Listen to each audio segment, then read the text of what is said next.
Let me tell you about two different times that congregants have said to me, boy, this feels like a sukkah, and not exactly the space that I thought it was.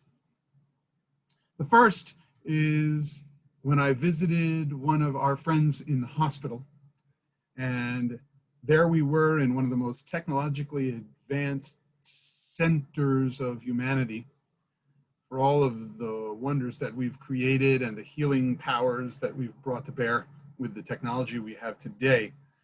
Little hard to think of a hospital room as a sukkah, but when expressing some fears and being in touch with the spiritual state, this friend of ours said, Rabbi, this doesn't feel like a healing center, a hospital, a very solid four walls around me. This feels a little bit more like a sukkah.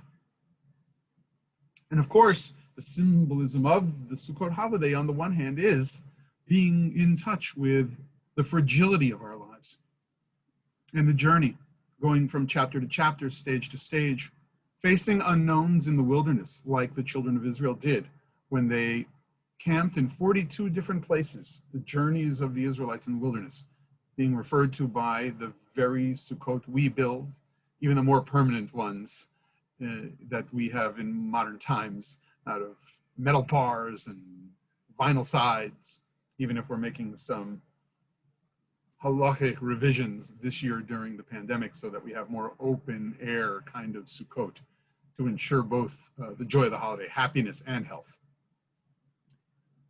But the other time that congregants mentioned that the space they were under didn't feel exactly like the space that was defined for the moment was when I was with a couple getting married.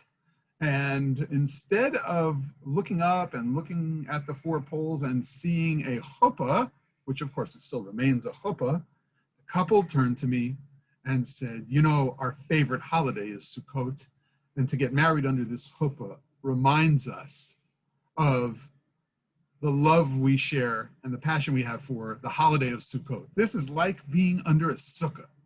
Now that wasn't a kosher sukkah with schach, plant life cut from its roots, but that was symbolically the Sukkot of the Jewish people in the wilderness in a different way. That sukkah, that chuppah, reminded this couple of the great love God showed the Jewish people at a time when we were wandering in the wilderness, when we were in our youth, wandering through the desert, Benu Reich, and God showed us great love and compassion.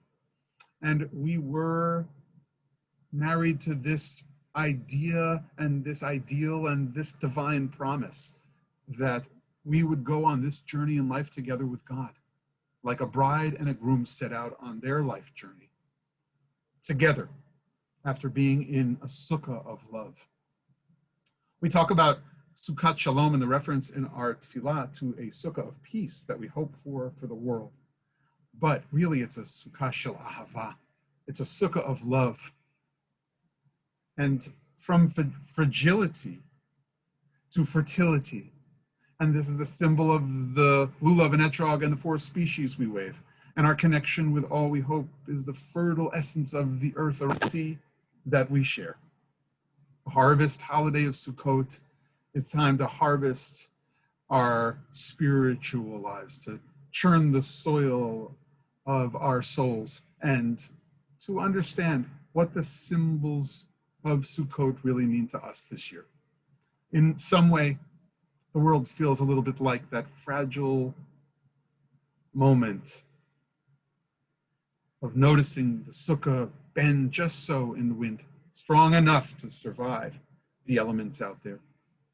And on the other hand, it's a time when, given the brokenness and given even the spaces and the emptiness in between the materials we use for this year's sukkah, because we space cord 9 inches apart and imagine the wall is there, but we are able to see out into the world.